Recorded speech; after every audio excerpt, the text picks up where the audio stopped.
processed foods. We have processed foods and ultra processed foods. And I think what we're seeing, like now we're talking a lot about protein, right? Or gluten-free. So as soon as something becomes popular in water cooler talk, right? The food companies immediately come out with processed food with that ingredient or that macronutrient or whatever it is in that product. So now, because protein is so popular, you can go out onto the grocery shelves and you can find every type of food product with added protein in it.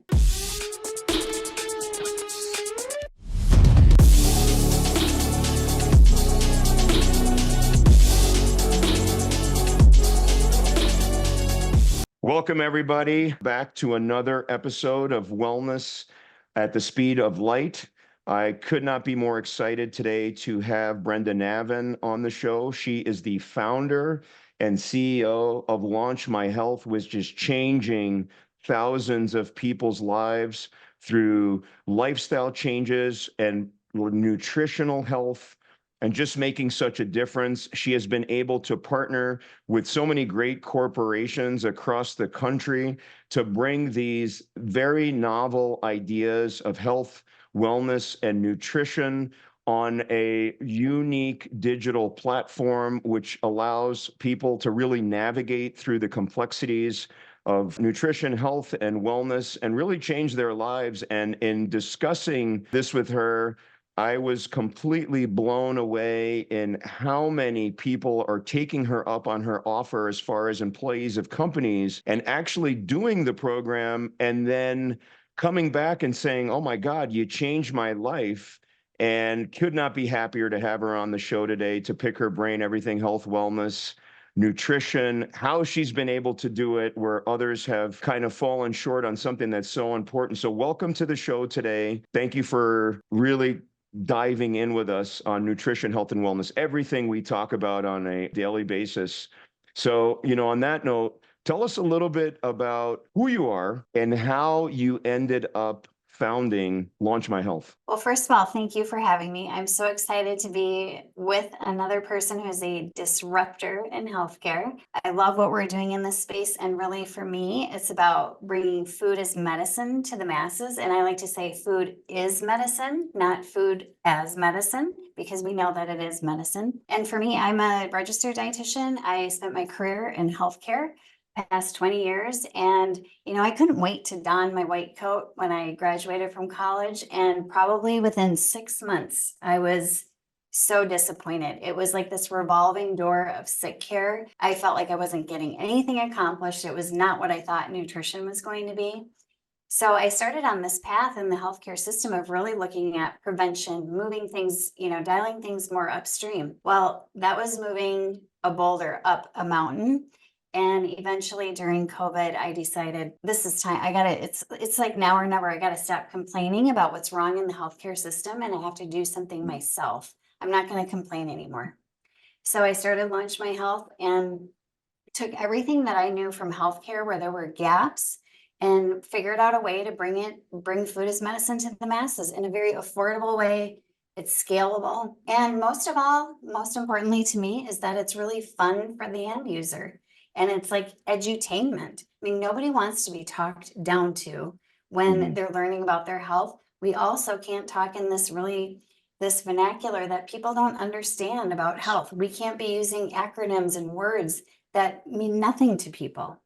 So we make it really fun, and that's why people engage with it, and they're actually taking action. And that's the most important part. And I think for me, when I worked in healthcare, everything seemed transactional. So you go in, oh, I'm going to my doctor, I'm getting this done. And then you go back to the same old lifestyle. Well, it's what we do every single day that matters most. And there's nothing more important, of course, in my opinion, than what we eat. It bathes every cell. So it impacts your health immediately. So that's how I got started. And I couldn't be happier where I'm at, took the risk, and we're helping thousands and thousands and thousands of people every day. That's really exciting. And it has become such an important part of my message to my own patients, how important it is for them to understand how critical their lifestyles are to making a massive, difference and, putting those positive deposits in the bank instead of every single time they're eating that junk food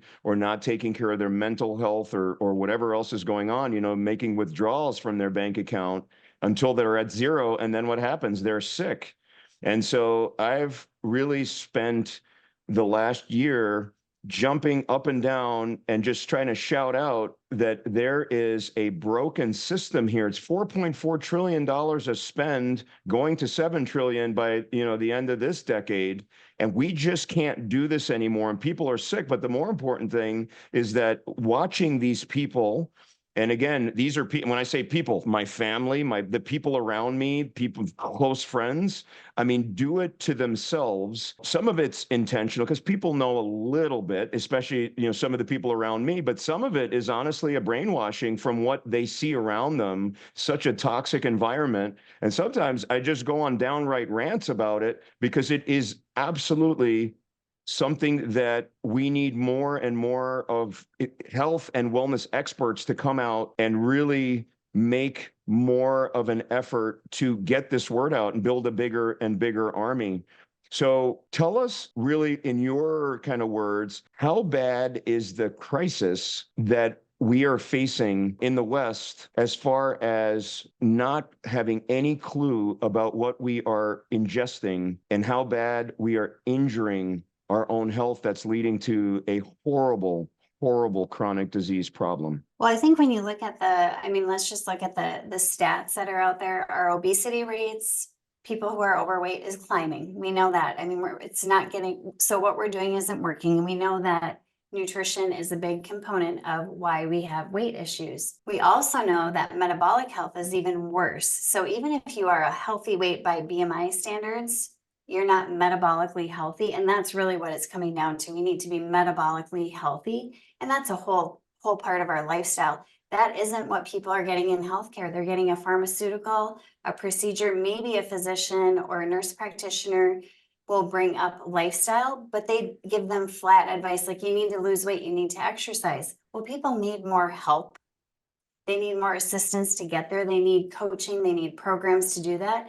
And that's really flat advice. And it makes people feel a lot of shame and it makes them feel like they've done something wrong. Unless we change the way healthcare is delivered, and this is going to be monumental change, we're never going to get there. We have to get more upstream. And if we keep waiting for people to get sick, our healthcare system is a sick care system. It's not health. We have to create health in the home. And for me, the way to do that, the path that I can see right now is employers do care. Employers want healthy employees. They want them to be thriving, productive, happy, healthy in their home life and their work life. So that's the opportunity in the marketplace is in the employer world.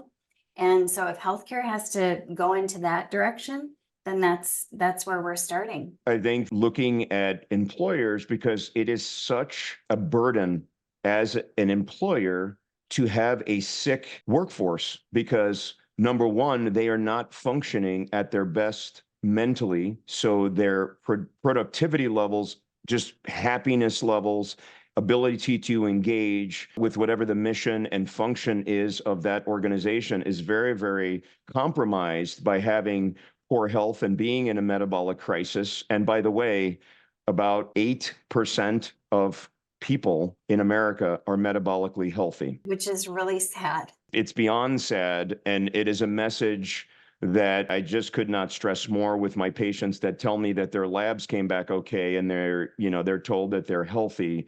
And then we start poking holes in that, not because we're trying to say anything, but give them examples, for my own life, for my friends and family and how they were able to, turn around. They deserve better. 100%. And so before we get into Launch My Health and how it works, because it's really fascinating the way you've been able to talk to employers, because it's not easy for employers to understand some of these ideas and concepts. And again, it's also just the lack of awareness of how important these simple things are. Okay, it doesn't have to be as complex as having some crazy deal with a hospital system to take care of their health. It's just more about like the simple things. But let me ask you a question. Where have we gone wrong as far as our own societies and organizations that are supposed to be the ones that are out there making our citizens understand their health and wellness.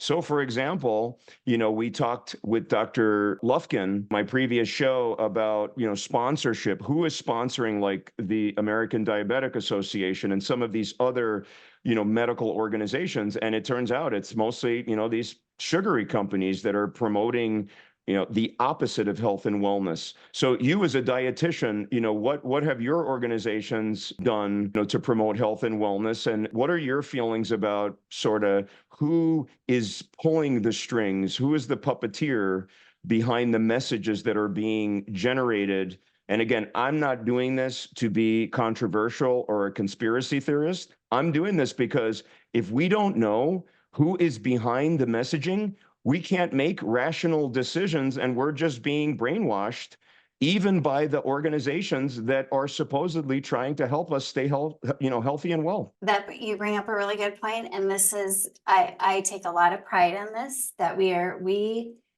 our foundation at Launch My Health is we are trying to be the most objective that we can and provide objective information to our audience that are looking at our information and wanting information about nutrition. So we cut through the research, what the messages are, and help people make an informed decision about their health. I think in nutrition, the evidence is rapidly coming out. There's so much research being done, but a lot of the information, especially in, large government entities, it's old and outdated. They don't keep up with the times with what's happening. I've been told in my practice for years, even on basic nutrition by some physicians, that I was promoting, essentially snake oil, and we're just talking about eating healthy whole foods. So for me, at our foundation, what we promote is eating whole fresh foods as much as possible. I don't know who can disagree with that. Whole fresh foods as much as possible. We know that processed foods are going to come in, but there's also so many different types of diets that are out there. And there are people who tend to promote and go down a path of a particular diet, whether it's keto or intermittent fasting. I'm not going to say anything positive or negative about any of those in the context of being the best diet for everyone. It really comes down to being an individual. Your genetics, what your situation is, what your lifestyle is very different than mine. And so that's why it needs to be a personal choice and a decision. And we help inform people about the pros and the cons of each. And I always say the best diet is the one that you can follow. So if a ketogenic diet might be really beneficial for you for a number of reasons, but you can't follow it, it's not gonna, it's just not gonna work for you. So we have to look at what's actually realistic for people to do. And like you said, cut through kind of the propaganda that might be out there from certain organizations too, and really look at things through an objective lens. And that's what we try to help people do. Just be objective. Yeah, I think that's great. Can you talk about the food pyramid and how broken the food pyramid is? And I know that a lot of people have heard this before, but as a physician, I could not stress more that we really, really need to focus on clean, whole, fresh foods that have no labels on them. But can you talk about what's your thought on the food pyramid and what's wrong with the food pyramid in and of itself and the way that it's taught in the textbooks? This is old information, and we know kind of how the food pyramid came about and what the forces were behind that. But what are your thoughts on the food pyramid? I think as we've gone through, there's been different renditions of the food pyramid and the dietary guidelines that come out from the government, and they have improved over the years, but again, they tend to stress a lot more of the carbohydrate choices and not necessarily the quality of the food. And, one of my favorite people is Dr. Mark Hyman, and I love how he talks about food. If he's one of the, I would love to have lunch with him someday and just, have a chat with him. But I love how he talks about food. And I think we just need to think about food, what's actually going to do something for our body and help our body. We all know that eating white bread and all of these kinds of carbohydrates that don't, very highly processed carbohydrates, are not good for us, but that doesn't necessarily get flushed out in these dietary guidelines. And people don't have the knowledge to know what actually a whole food is. So they need to be educated on that. Yeah, I mean, I think that the easiest way that I, counsel people on whole clean foods is a whole food doesn't have a label on it, right? So if you're eating an orange, it doesn't need a label because the label would just say orange, right? As opposed to looking at what is on the wrapper on a lot of these processed foods that we are eating. And I encourage people to look at their wrappers, go into Google or AI or whatever their favorite program is, and start typing the chemicals that they are eating, ingesting, these petrochemicals that we're giving people, and then think about it as they are making those food choices. Now, again, listen, people, they're still going to do it to some degree just because that's human nature. But if we can limit their processed food intake, it's incredible because it'll make such a difference in their lives. I mean, these are so toxic to our bodies. And I don't want to get into a deep dive on mitochondrial health, but all these toxins that we take in, whether it be from food or externally through plastics, through what we breathe in the air, I mean, they literally lodge in our mitochondria and they're there and they stay there and they cause direct mitochondrial dysfunction. The things we're taking in from food that's been in the oceans and things like that. I mean, we could go on for a long, long time. The other comment I want to make on the starchy foods is that it could be somewhat part of a diet, but what people need to understand, and this is from not just the deep dive into the textbooks, but also talking to, world's experts, is that a lot of the food that we take in gets converted to fructose. And no matter what glucose eventually. So like 30%, even if it's, let's just say rice, you wouldn't think, oh, there's no fructose, but it'll get converted through a certain pathway. And that has been shown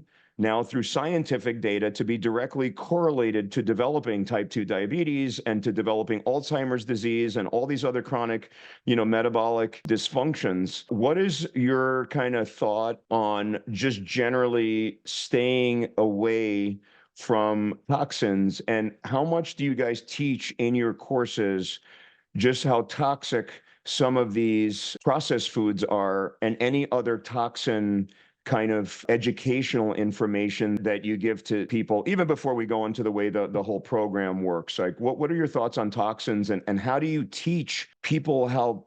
I'm so frustrated by this. And I know people here, how do we just say, hey, you are ingesting petrochemicals? I mean, that's the best way I can put it. This is a very large question to answer. I'm going to take it step by step. So the first, processed foods. We have processed foods and ultra processed foods. And I think what we're seeing, like now we're talking a lot about protein, right?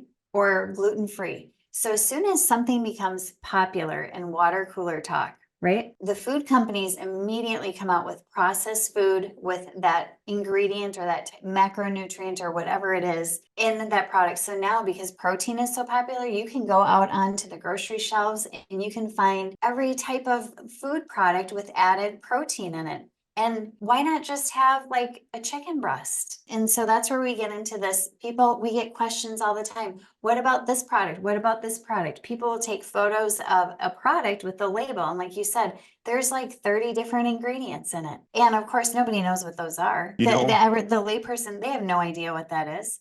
And the same with gluten-free. And then people wonder why, well, I'm eating gluten-free. I eat a gluten-free diet, and they're doing it as a weight loss diet. And they're wondering why they're not losing weight. It's because they're eating processed gluten-free food. I think for somebody with celiac disease, it's great that there's some, other types of product foods out there that they can eat that are gluten-free. But again, it goes back to, let's try to eat as many whole, fresh foods as possible, knowing that it's not realistic to consume that all the time. We're all humans and we're going to eat processed food, but to try to do whole, fresh foods as much as possible.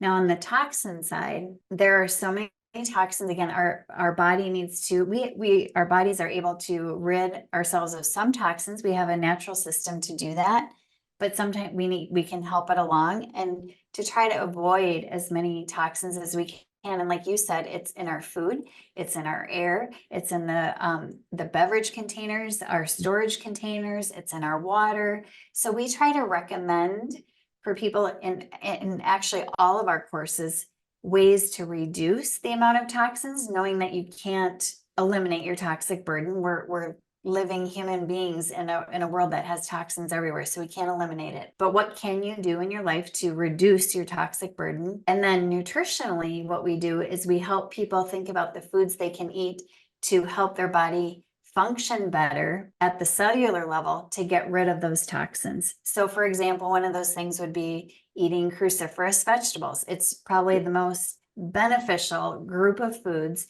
that you can eat to reduce toxins out of your body. So you'll excrete it in your urine, your feces, that type of thing, by eating cruciferous vegetables. So that's an example of how we help people in our programs.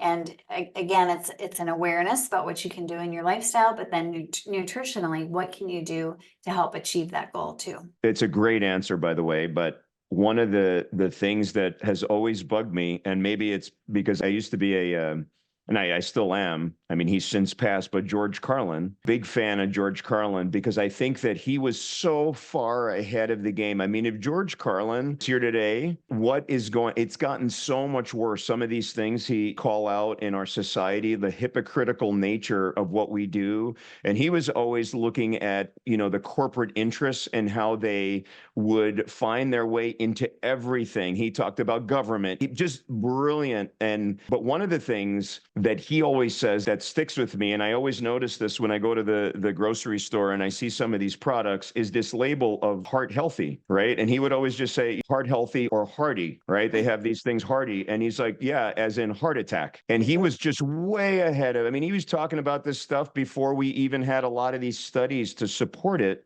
because it's so obvious. And what you said about making people aware that these food companies, okay. And again, listen, I'm not here to just spread conspiracy. It's so blatantly obvious what is happening in our society. And you're absolutely right. Infused with 6 grams of protein, except that the rest of the ingredients, if you fed it to your dog every day, your dog would probably die. Okay. And so, like this labeling of food, you said it right. I'll ask you again, how can people understand that literally it is an attempt to manipulate our minds? Some of this labeling of food products, things like heart healthy, and all of this grain stuff. I mean, it's borderline. It's honestly, it's ridiculous. It's like if a patient came in and they had back pain, and I told them, what's great for you is you should just carry 100-pound weight on your back. You should get 100-pound weight, vest and walk around. And it's great because it's just wonderful, because that's just going to load you and you're going to feel great. And then they, oh, thank you, doctor. That's great, advice. And so can you talk about, just go into more food labeling or any of your pet peeves on food labeling or some examples you can give? Let's really call out how ridiculous this stuff is, because it just needs to get called out. So with the food labeling, the FDA has guidelines on food labeling. And then of course, food companies know how to work within that framework to make things appear really healthy to the consumer. And to be really fair for the consumer, when you go, let's take, for example, the yogurt area, when you go into a grocery store, there are so many different brands of yogurt. It's overwhelming for a consumer. We've known yogurt to be a healthy food. And I think that there are some really good choices that you can make with yogurt. You can have high protein, low sugar, plain yogurt, and add, again, like fruit and maybe a little honey to it and some nuts, and you can have a good breakfast or snack that you want to have. But we're looking at labeling. I mean, especially I think for parents, they're looking at, okay, I'm going to give my child some yogurt before they head out to school.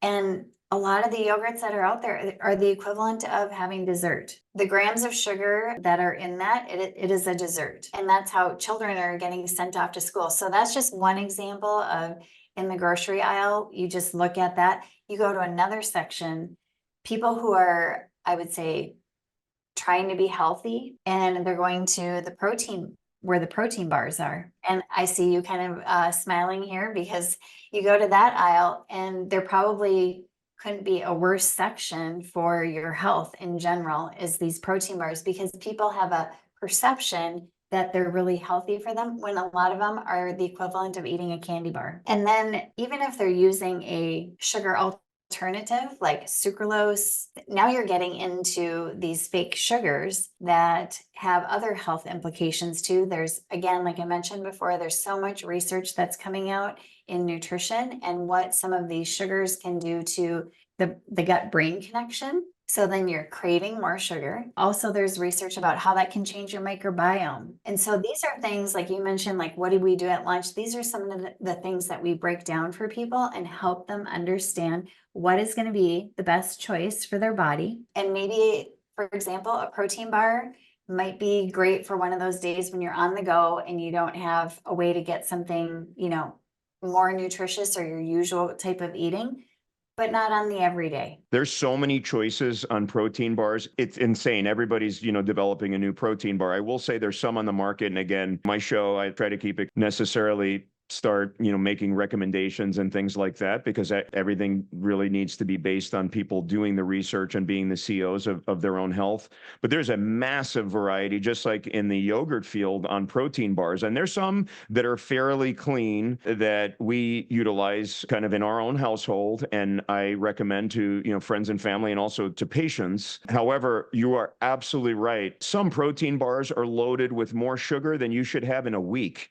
For God's sake, if you really look at not even what the actual guidelines are, because for me, that is way too much sugar, but still people need to understand that. And so you hit it right on. I love what you said about yogurt and sending your kids to school with some of the brands, not just yogurt, but some cereals and some of these other people are just loading their kids up. There's so much. Now I have to go the other way because there's so much to unpack with your great answer. And so one is I can't help cereals. People come into my office. Again, I just want to make it clear. I understand completely. Okay. I see it. It's just everywhere. We're just bombarded. They're coming in with these huge, frappuccinos from whatever companies they're getting it from. And it's literally more sugar. You look at the equivalent sugar cubes that are in some of these drinks, it's mortifying. And until we start putting Enough up for a week. billboards, and that is some of those sugary coffee drinks that people are drinking in the morning. It is insane, right? And so I won't even put the tiniest amount of sugar in I mean, I only drink my coffee black and, and not everyone's going to be able to do that, but they just have to understand how important it is to know how much sugar is in all of these products and what it does. And thank you, to your organization for really making that available on a global scale to these corporations, to their employees. It's just a great way, and we're going to get into that in a second. The other thing that you said that just brilliant, and it needs to be continually hit on we just have to scream this out loud, is how important it is to understand what sugar does to our microbiome. So without getting into the weeds of microbiome health, which was one of my biggest passions on this wellness kick that I'm on, is that it's this simple.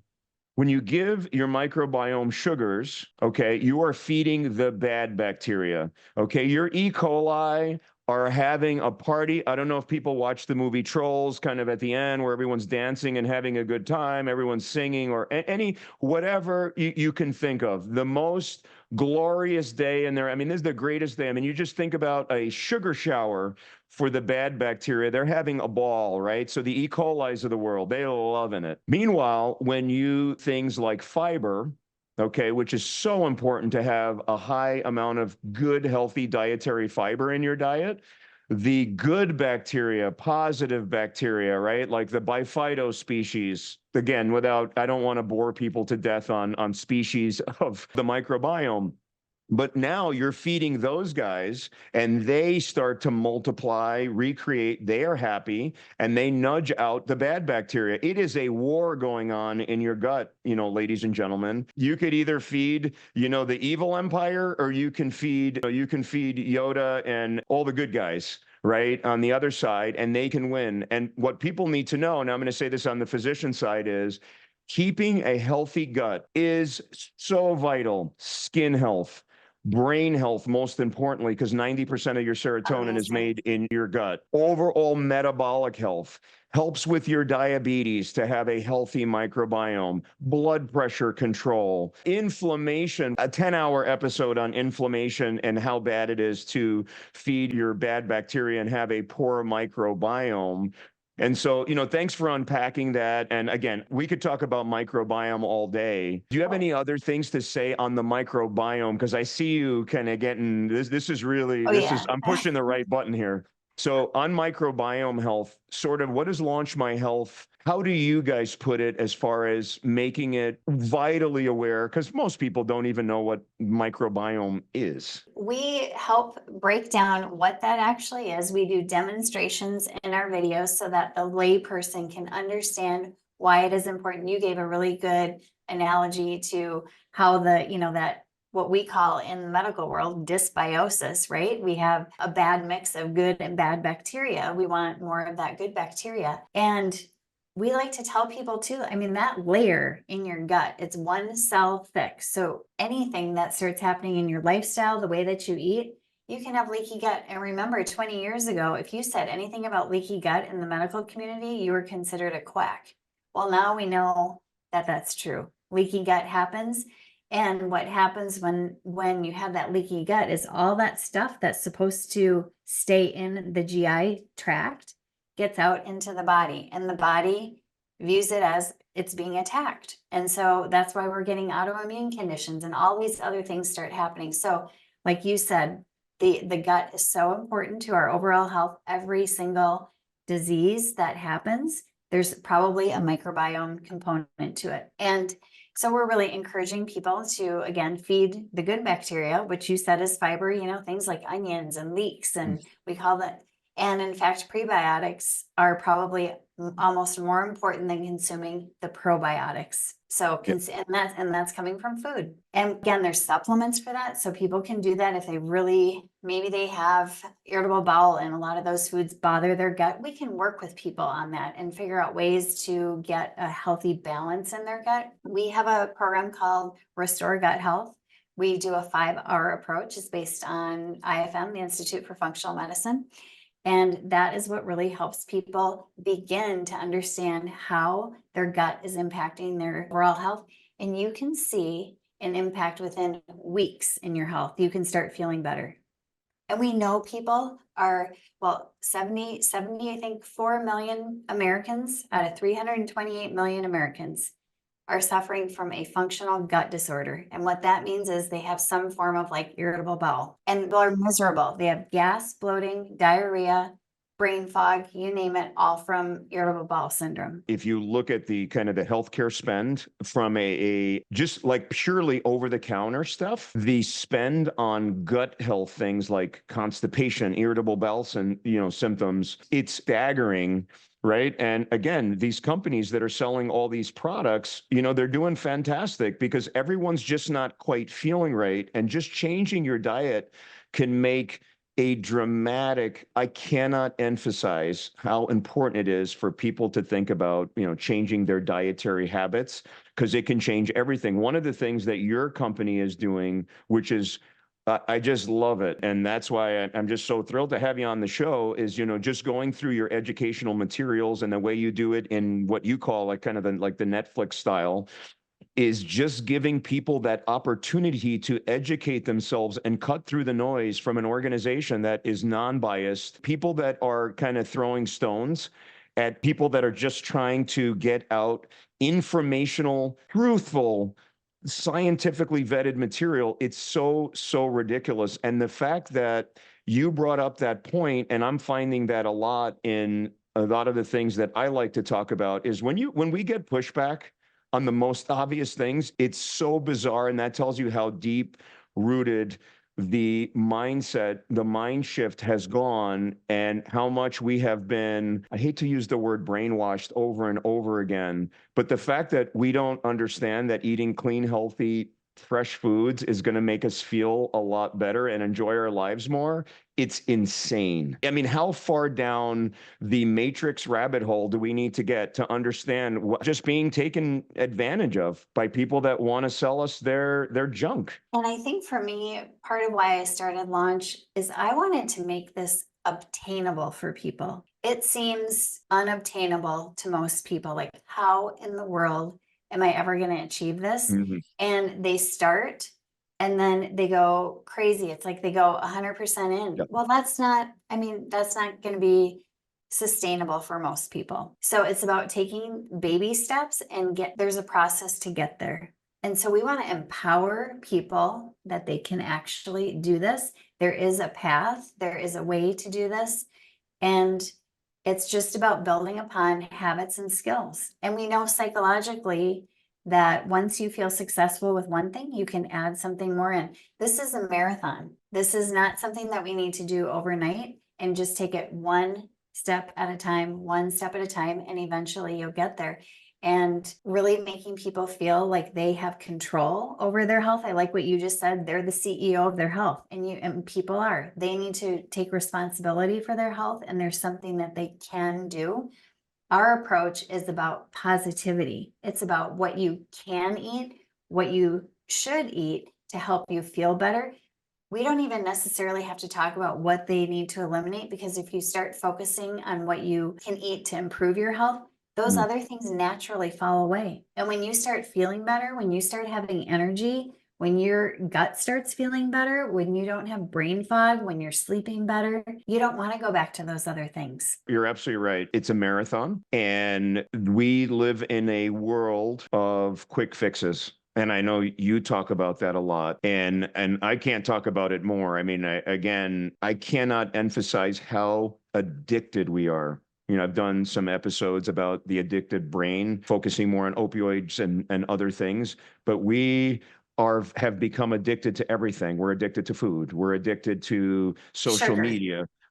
Oh my God, we are severely addicted to sugar, but we're also addicted to stuff and things and material, things. And so it all plays in that same part of the addictive brain, right? Our pleasure reward centers, which I've done episodes on, is the same thing. We are addicted in this country absolutely to pills and procedures. And we just want to have the latest quick fix. And the truth is that these are, like you said, this is a marathon. It's lifestyle changes.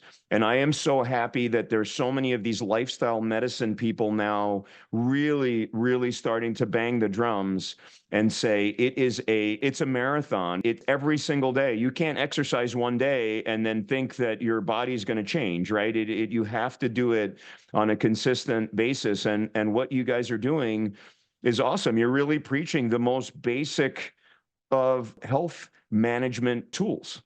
And so let's go into, because we can go into details on all kinds of things for a very, very long time, but I just want people to come out of this understanding how they can change their mentality as far as nutrition. And I love the fact that you have an open and welcoming approach to all different, what's right for you. It's not a one size fits all approach. Now, there are certain diets that I'm very partial to. It's only because for people that I see that are more sick, we know that things like ketogenic diet for brain fog and, using intermittent fasting to recharge your mitochondria when you're really sick and things like that have tremendous results behind it. But I've also learned a lot about veganism and how, healthy that can be, especially for cardiac health.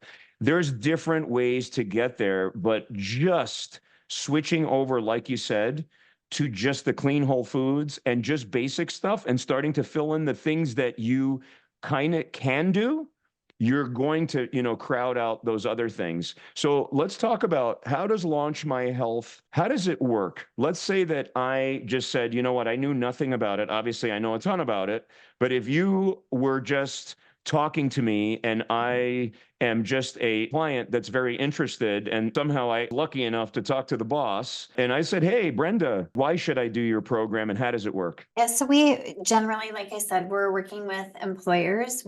Our services are a benefit. We have a digital product, which you mentioned was the Netflix style. So we have different courses. So think about like when you go into Hulu or any of your streaming services, you see different topics. We have different topics courses that people can take, and they can start and stop at any time, or they can binge watch it. It's very accessible, but our categories or our courses that we have are really based on upstream root cause reasons why you may have illness. It's not the end of the line. It's not like diabetes. It's not that you have XYZ disease. It is, how do I get inflammation out of my body? So we have putting out the flame. You might have a gut issue, or that's where you feel like for your personal goals, you want to start. We have restore gut health.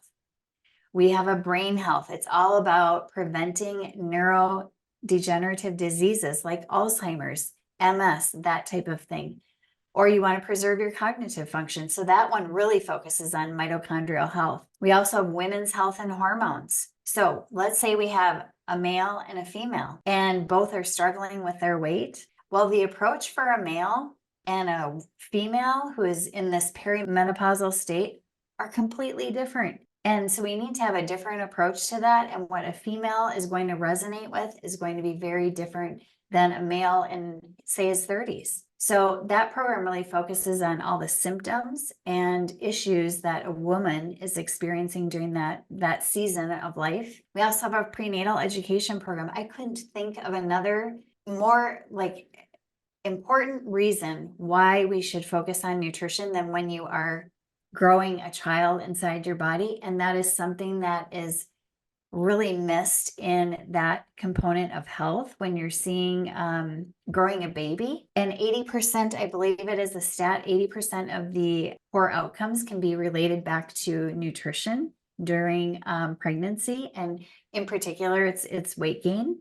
So, we're looking at preeclampsia, high blood pressure, those kind of things. So focusing on your health at that time is so important. We also have the elimination diet. So for people who really want to, maybe they have an autoimmune condition, or they're really struggling, maybe they have a pretty significant chronic disease, they might want to do the elimination diet and see how nutrition is really impacting their health. Now, that's more involved, takes a bigger commitment, but for those who are interested in getting down that path, it's available for them.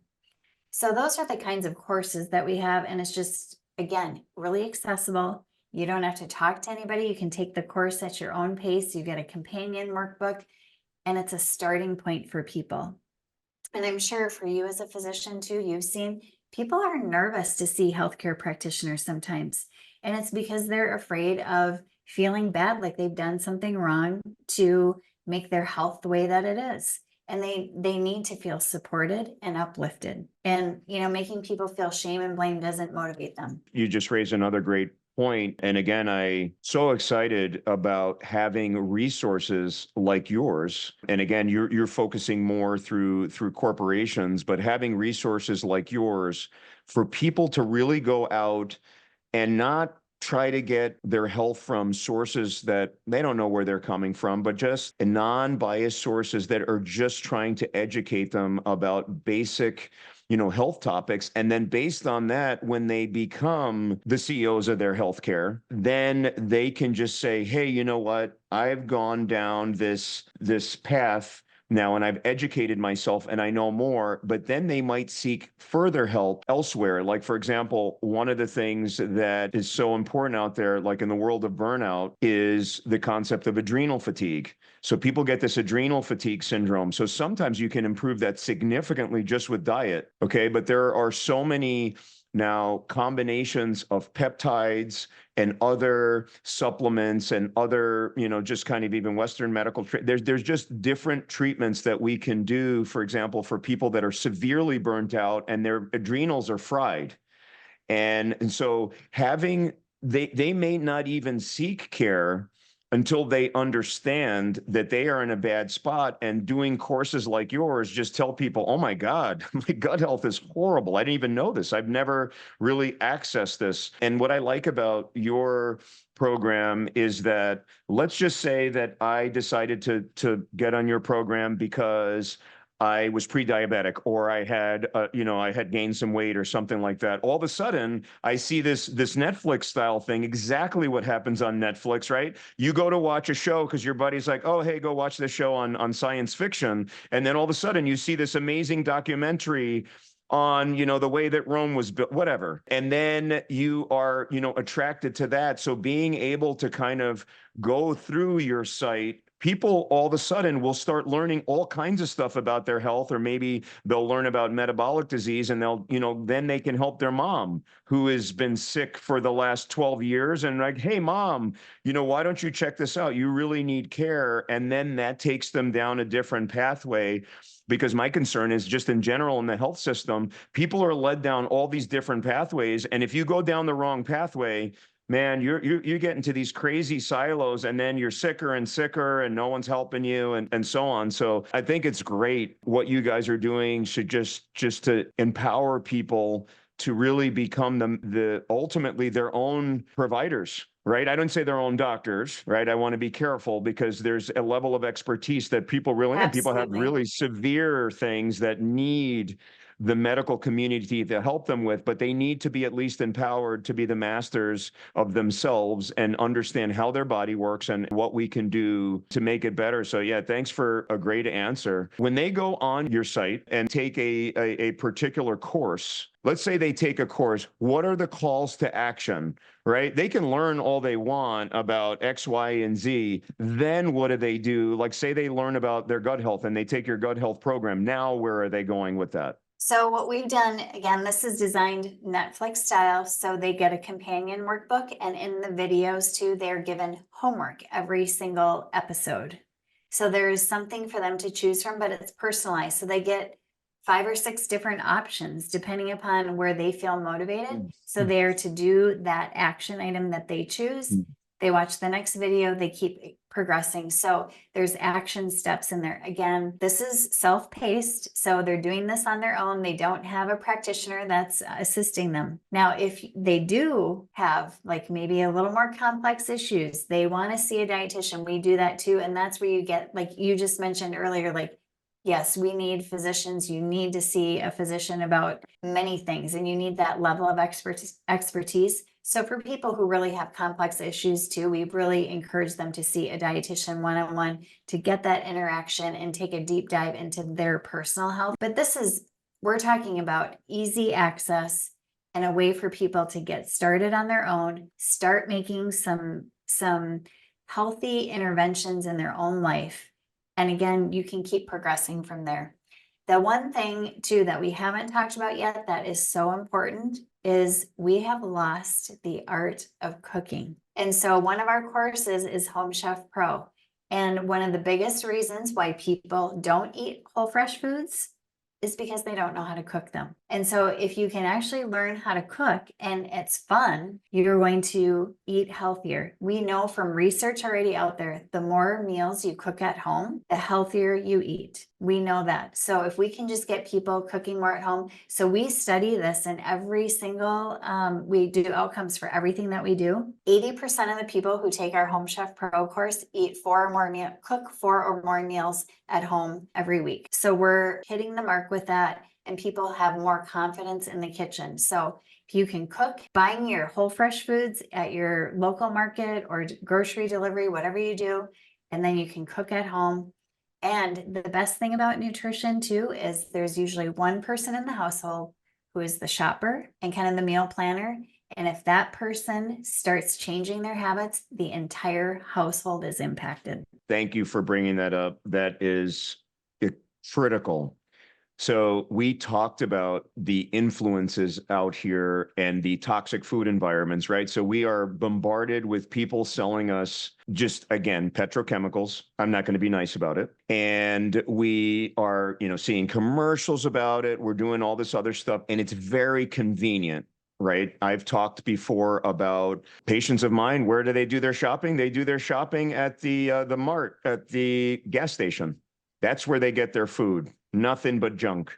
And so going back to the times before we had such easy access to processed foods, where we're cooking our own whole foods, is wonderful. My younger son has done cooking class. There was a time he was obsessed with cooking. Now my older son wants to really learn how to cook and do his own. I'll admit that has nothing to do with anything I told them. They're just doing that on their own, just because they like to eat relatively, good stuff, and they want what they want. So they just want to learn how to cook on their own.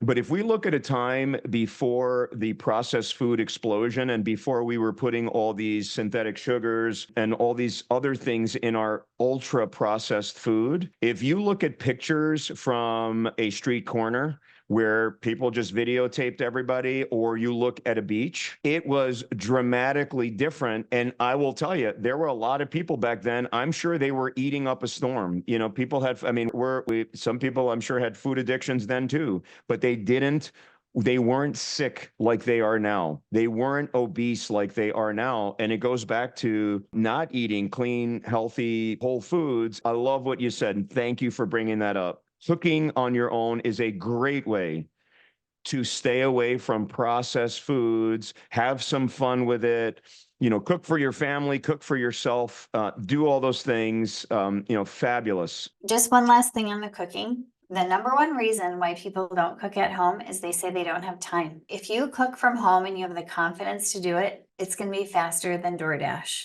and it's going to be much healthier. So if we give people the confidence and the skills to cook at home, it eliminates the number one reason that they don't have time, because you can get a healthy meal cooked in no time, again, faster than DoorDash or any kind of delivery service. Absolutely. Could not agree with you more. Now, I want to start getting into corporations and how you've been able to initially get your foot in the door, but then really show them through hard data how much benefit their employees were getting from your programs, and talk a little bit about how important it is for corporations to really focus on health and wellness of their employees, because in a way, they have that constant contact point with their employees and can help them to at least have access to programs like yours, where their employees can make a huge, huge difference in their own, you know, lifestyle choices, health,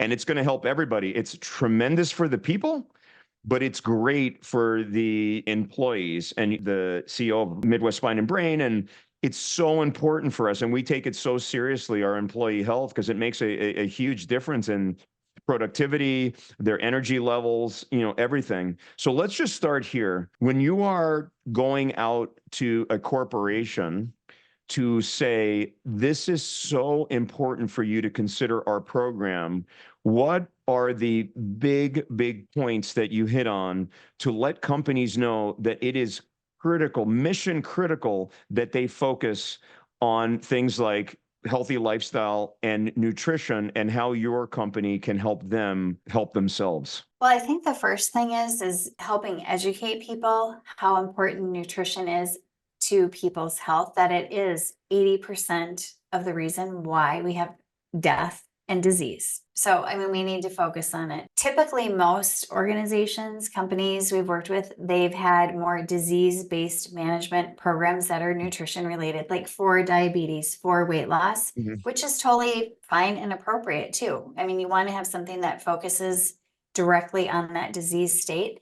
We're talking about a total population strategy. So you're getting people who are in their 20s and 30s. We know it takes 20 to 30 years for a chronic disease to maybe show up for somebody. So what's happening for those 20 and 30-year-olds right now is really important for their future health in their 50s and their 60s and their 70s, right? So when we start understanding that, I mean, I think employers are really seeing the value of food as medicine and how they can help their employees have the skills to make decisions for their own health and for their family. We offer our benefit too as a household benefit, and a lot of employers like that too, especially like a manufacturing employer who may have a lot of male dominated employees, and they may not necessarily be the person who is making those food decisions. So if they have a significant other or someone else in the household who can access that benefit, all the better. So we're really finding that employers are looking for a different type of nutrition solution that is not disease based. And it really works with the way employees view health today, especially when you look at some of the younger generations, the Z and millennials. They are really into their health, and they are proactive and they're trying to do things. And so this really resonates with that population. And we also see in our cooking courses, 40% of the people who take that course are males. So typically in the benefit space, you're going to see more women take advantage of health and well-being benefits. We're tapping into that male market too, which is great. Yeah, I think that's great. So when you go and pitch this to corporations, first of all, what's the major pushback them? For example, I know because I am constantly in boardrooms trying to bring wellness initiatives now to people. And so I kind of know the push. What would you say is the number one or a couple different pushbacks where they're like, it's never going to work, or we don't really need that, or we're good, we've got this other program? What would you say is the biggest pushback that you guys are seeing when you are passionately, who you are, trying to say, oh my God, this is going to just completely change your employees' trajectory here? Well, one, of course, is budget. I mean, it always comes down to money, right? And health and well-being budgets are always under a lot of scrutiny. So that's probably number one is budget. Number two is, which requires a lot of education, is we're focused on weight loss and diabetes. So it's trying to educate employers that we need to broaden our lens on how we help people with those disease states and calling people out. This is what we find. I found this when I worked in healthcare. I worked with physicians. We had a in-person teaching kitchen. Ask the physicians, what do you want to see in the teaching kitchen? What kind of classes? We want to lowering your cholesterol, a blood pressure class. And I was like, I don't think this is going to work, but we did it anyway because we wanted to be good partners with physicians. Had those classes.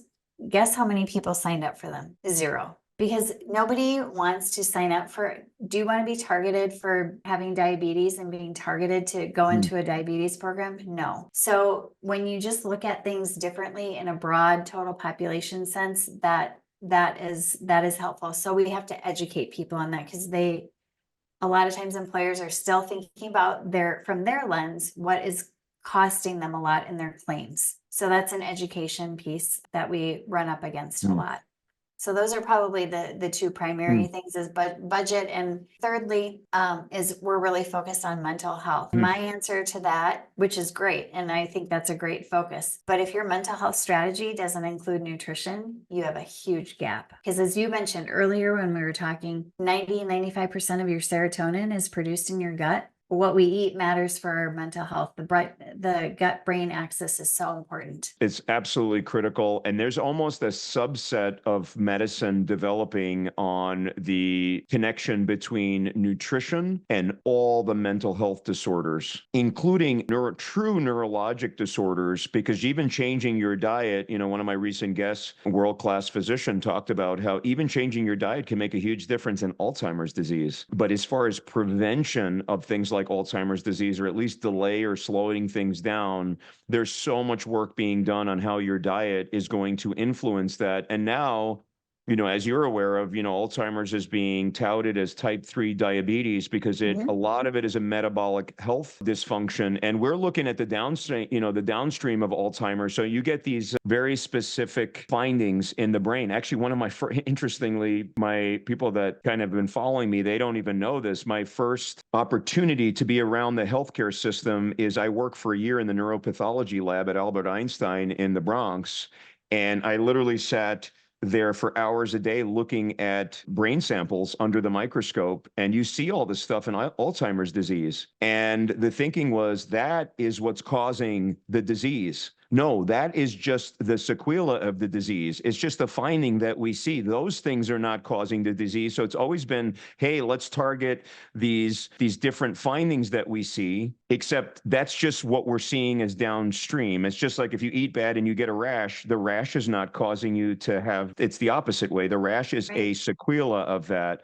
And so looking at different health and nutrition things and the way it interacts is a whole entire kind of a medical subset. It's absolutely fascinating. I look forward to having like some really world-class people that we're hoping to have on the show here in the next couple of months to talk about gut, brain health. I had my mother passed away from Lewy body dementia a few years ago, and no family history, my mom led a really healthy life. I mean, we grew our own vegetables Yep. and, she made our own bread from scratch. This really propelled me to go into nutrition, just the way my lifestyle. My mom was co-oping before co-oping was cool. And to see her go through that, and I was like, I wanted to know why, like why. So I was doing testing on my own with her, and I had heavy metals tested and all kinds of different things. Well, she was highly toxic and arsenic. And so it was just an interesting finding. Of course, I brought it to her neurologist's attention at Mayo, and certainly obviously has an impact on the brain.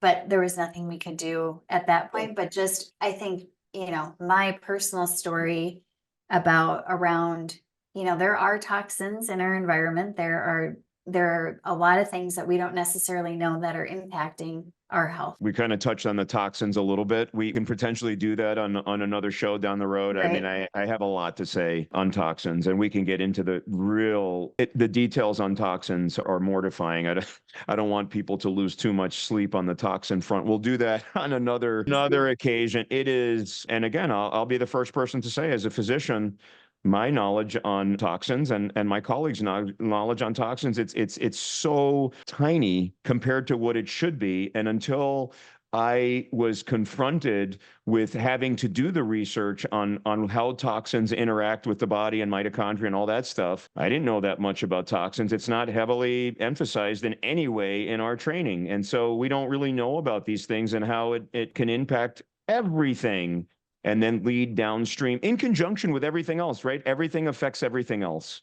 And so there's so much knowledge to be achieved, and hopefully AI can help us in all that. Another topic that we can talk about for days. I was just going to say, and like just on that topic too, for you as a physician, you're obviously very well educated in nutrition because you've taken it upon yourself to educate yourself on nutrition and the impact that it has in what you're doing. But for most physicians, the education level in nutrition is very minimal, maybe 8 hours in med school. And nutrition it's just evolving, the rapid pace at which we're learning about the impact of nutrition.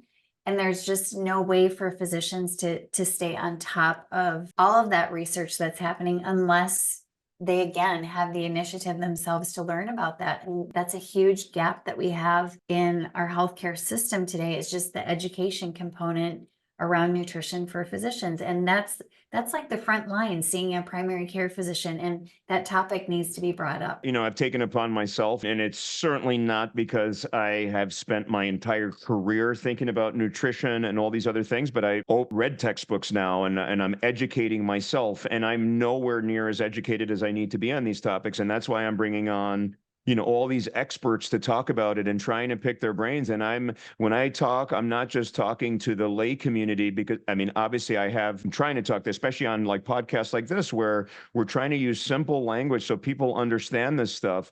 But it's also a plea to my physician colleagues, brilliant people who just have not had the training. I had no training, right, in nutrition. I mean, I'm sure I had some, but it's so little, I don't even remember. It was probably on vitamins. Yeah, and I don't even remember. And whatever I learned on vitamins was not anything where, like anything comparable to what you can just do in a one-day course on your own.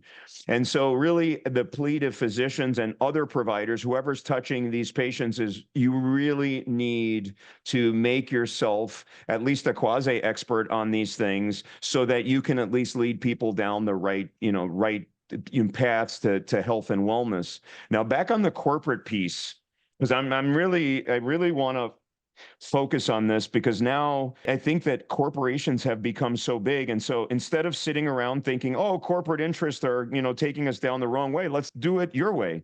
Let's go to corporations and say, hey, let's focus on your employees and how we can make them better. Let's talk about how much you're just changing people's mentality, their nutrition, their outlook on their lifestyles can make to the corporation's bottom line, in that they can save in how well the patients are functioning from a mental and physical standpoint, how much that you can affect their being out of work, either through leaves of absences or just taking days off because they're either their mental health is compromised or they have physical ailments. And then let's go to what, these people that are tasked to making the decisions on bringing a program like yours in there, where you said the monetary component, yes, they're spending money on the program, but how much are they saving on the back end where they're saving in insurance costs and other costs, and the cost of going out and having to hire new employees and rewriting, restarting over again, and maybe talking about some of the data you have on that. I know that's a lot to unpack, but let's think about what are the benefits to the employers directly, and how do you tug on their, minds and hearts in making these decisions to go forward with a program like yours? Well, that is a lot to unpack. A lot of the employers that we work with do surveys with their employees to ask them, what are you actually looking for? Nutrition comes up, usually bubbles up to the top, which is great. So that means there's interest. And that is really important, because if there is interest, there should be engagement. Now, historically, with a lot of these programs, engagement has been poor because the content hasn't been great. That's where we have our secret sauce. Our engagement rate is absolutely out of this world. We have a really large employer that we work with. They have about 167,000 employees. We have over 18% engagement with that population. So for a large employer, that's an out of this world, stat. Some of our smaller employers that are maybe, in the 1,000, 2,000 range, they may have over 20% engagement. So it really depends, but a lot of solutions that are out there in the employer space, they may have 1 to 3% engagement. So not great. And we've really, again, hit the secret sauce with that. And I think it's because our content is so engaging and people find value in it. If they find value in it, they're going to engage with it, and they're actually going to complete. Now, enrollments in the employer space, a lot of people do a lot of data manipulation, and they just count, hey, somebody signed up as being engaged. Well, we don't do that. Our engagement is somebody actually starts a course and finishes it. So we have about 72% of the people who start a course will actually finish our courses. And I'm really proud of that, because that means that our content is engaging. We also have well over 50,000 reviews now, and people just don't give like a 4 or 5-star review, hit the star button of what they think. They're writing sentences and talking about how it has truly impacted their life and how they're motivated and how they feel empowered. And that's what keeps me going every day. I mean, I get these reviews. As a CEO, I read every single review. We get 20 to 50 reviews a day. On those days when you just have a headache and it's been a really long day as an entrepreneur, that's what keeps me going. That's amazing. I mean, the amount of reviews you guys are getting is incredible, but even more incredible is the fact that you have 18 to 20% true engagement. Not they clicked on it one time. That's not, I agree with you. That's not engagement. Yes. True engagement is a tremendous selling point for these companies, because obviously if you, for example, like our company, if we were to use a service like yours, and we had 3% engagement, then we would feel that our money is kind of being, poured down the drain. If we had 20% engagement, and, as a CEO, I would be dancing, because I think of a better way to have employees become healthy than to look at their, nutritional choices and things like that. The next piece that is so important, you get the engagement. Well, then what is your outcome? Well, and coming from healthcare, that is something that I will give healthcare. Hey, we measure outcomes well, pre-post, we use validated tools. So for me at launch, that was a really important piece. We have to establish our credibility. And so we use validated tools. We use the Mediterranean Diet Score. It's the most used tool across the world. And we see a statistically significant increase in people's Mediterranean Diet Score, which means they reduce their risk for depression. I mean, it's been used in all different types of disease states, chronic disease, heart disease. So that's our main measure for nutrition. And that translates to, again, it's a proxy. We're using an algorithm to look at an ROI on that, but for every dollar spent, you save $3.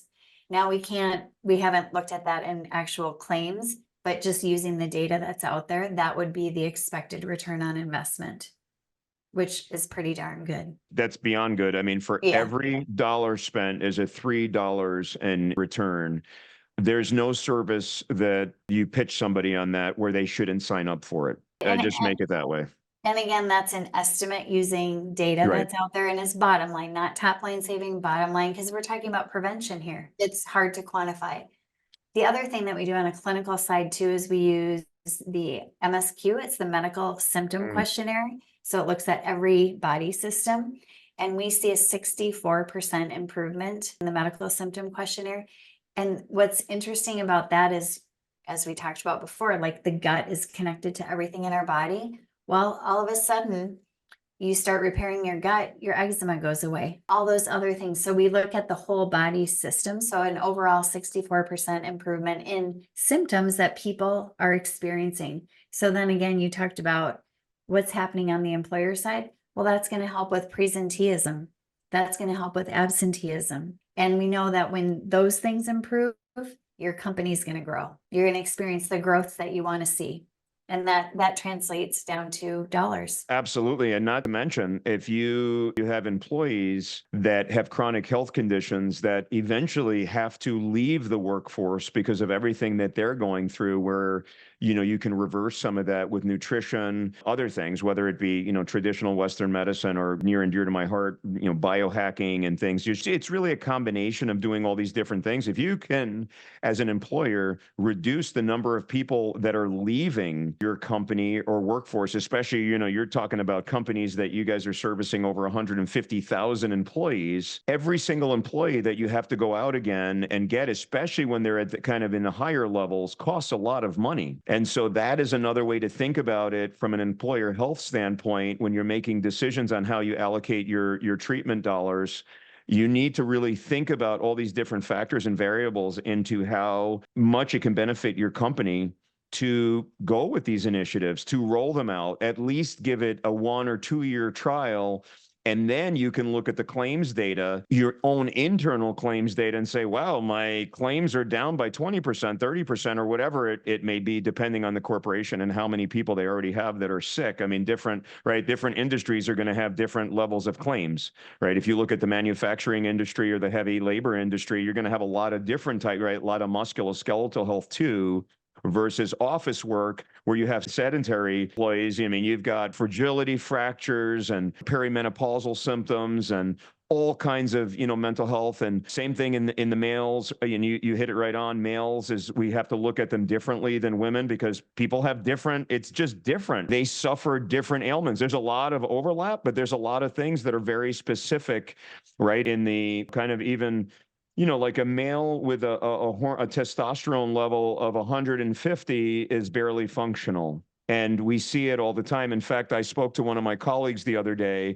And again, I even asked them, I said, are you sure that was the actual number? Testosterone level was 87. I don't know how he's leaving his home in the morning because you just can't function that way. And obviously you need help and he's going to seek it. But again, if we can, show that you're getting so much benefit on the employer side, it's a no-brainer. And I'm getting excited as an employer just listening to all the benefits of your system and how it can benefit people. What have the employers come back and said? Now, I know you get a lot of reviews from clients, and that's obviously hard. We love getting reviews from patients, and then on the wellness side, clients that we have. What are the employers saying about your program, and are they out calling their other buddies that are also the CEOs of their companies and saying, oh my God, you need to do this program? Yeah, people are, the employers that we work with, well, we've had 100% retention. That's a number that we're proud of. But I think they're excited that their employees are engaging in something and it makes them look good. It's a way for them to attract employees too. So when they're offering benefits that people actually engage with and find benefit from, they can use that in other ways too, to attract talent. We've been in business for 3.5 years. We haven't done any analysis on claims, but if we can get to that point, I think, that would just be kind of that linchpin on how we can demonstrate that ROI, but they're thrilled. And the other thing that, for me, that's important, I know what it's like to be on the customer end. And I want the employers to feel like they're really special too. So we take really good care of our employers. We give them everything they need to promote our service and have a successful benefit in their organization. So we support them from marketing, engagement, webinars to get people fired up and excited about what we're doing. And they love that. And of course, in the end, the outcomes speak for themselves. That's great. I mean, having 100% employer retention rate, there's your selling point right there. I mean, and again, it's not unlike things that I really can't get behind, health and wellness, promoting health and wellness. I mean, how can we not as a medical community be behind people like you that are out there pioneering these amazing initiatives in health and wellness? I mean, how can we even ethically say that you're not doing the right thing and trying to help the world get better? We have to agree with it, but yet there's plenty of people that are like, that's not going to do anything. That's a gimmick. Come on, guys. We can't do that. We can't do it. Well, and from an action standpoint, again, I applaud you for taking action instead of complaining about what's wrong in the healthcare system. We're taking action and doing something different. And that if everybody could do that, we would have a different approach to health today. And so we all have to take action instead of complaining. And I think we're going to get there we're going to get there one step at a time if taking action in this. I will say that we have a couple of clinics that work with us too, and they offer our service for their patients, which is new. And they love it because they get to spend their highest level of time with their patient talking about their health care and what they need to do in their role. And they can supplement with our nutrition content. So they love that. And I think that that's a great way to offer nutrition at a very cost-effective way for healthcare systems. But again, these are smaller clinics that believe in this. This is not the large healthcare systems. They're not willing to invest in that at this time. But I'm passionate about, as far as looking at corporate health, sort of the same things. I think that if these employees would look at some of these very, very scientifically vetted, easy to do, biohacking techniques that I stand behind 1000%, things like photobiomodulation and laser therapies and other things, and incorporate that into a health and wellness model for their employees and offer some of these benefits in conjunction with nutritional health, mental health services, all these other things that have been thought of almost as, alternative. I mean, how you can put things like nutrition in alternative health basket is, I don't have a word other than bizarre. We all have to eat every day. We got to eat. It's bizarre. Like sometimes I send, I'll refer people to naturopaths, and they're obviously very, very skilled at looking at nutrition, health, wellness, microbiome, all that stuff. And they're like, I even get pushback from patients. They're like, oh, that's alternative. I'm like, well, who's telling you this stuff? It's not alternative. They're going to tell you about your food and your gut health. What's alternative? It makes no sense. But yes, my passions are also in spreading the word, and that nutrition is the key. You're absolutely right. Thanks for education to my audience, right, on the basics of nutrition and how easy it can be through things like cooking and just learning about it. I mean, you're packaging in a way that's so easy to understand, and I hope every company in America signs up with your health program or something similar. If maybe, your program, just like the programs that I want people to kind of get into, if it's not exactly right for them, you have to do something like it, because you're doing the right things for health and wellness of your members, your employees. But guess what? You're doing the right thing for yourself. And that's ultimately, people tend to do it when it's in their own self-interest. And this could not be more in the self-interest of the corporations. Yeah. And I love how you said that. I think with nutrition, it is, instead of going high tech, which is a lot of where healthcare goes, right? We go to the high interventions, and that's what it's glamorous. And that's what gets all the time on the media. And what I'm doing is just simple. We're just talking about eating. It's just very simple. But I also want to acknowledge that nutrition is very complex and our food systems are very complex, and we cannot ignore the social determinants of health, food access. I mean, all of those, I mean, we could have a whole nother conversation just about that too. So Yes. I think that needs to be acknowledged too, that for some people, eating whole fresh foods isn't easy. They don't have access to it, the financial component. So there's a lot of complexities to it. So I don't want to ignore that piece, but for another day to delve into that topic. Yeah, that's something I'm very passionate about. I'm from the Bronx, New York, and I have seen the ravages of being in these, disadvantaged communities. Talk about it often. I talked about it with Bernard Toney, who is the White House medical officer, about the crazy disparities. I think that health in America is bad in general, but then if you start looking at socioeconomic groups, not just in the inner cities, but also in rural America, my goodness, no. And I see them as patients, and I just love people, love talking to people from all kinds of walks of life, wonderful people, but not even the slightest clue. We talk about it all the time, right? They get diabetes, they take their sugar pills. It's as casual, me saying, hey, rots, I'll just get an amputation. Life, it's just so casual. An expectation that it's going to happen. It's insane. And then also talking about the fact that certain people don't have access to clean, healthy, whole foods, and how we can, at the legislative level, make an impact and really go out into these communities and make an impact with county commissioners and even at the local government level, and really make this, put this on the forefront.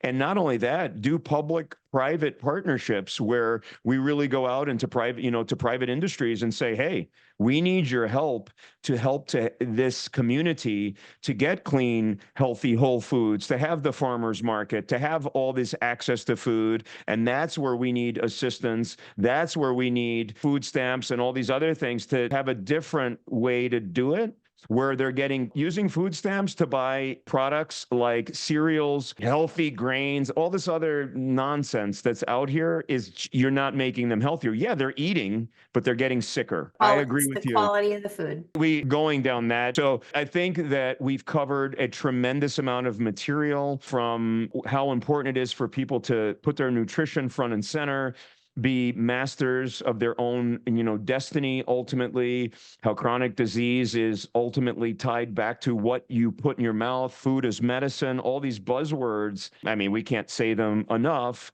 Talked about the corporatization and how corporates can use these strategies to make their employees better. On that note, how can people find your program? How can they find you? How can they interact with your team? Tell us about where they can find all the information on all the great things you're doing. They can, of course, go to our website, launchmyhealth.com, and always send me an email. I'm Brenda@launchmyhealth.com. More than happy to meet with any employer, individual. We do sell direct to consumer as well.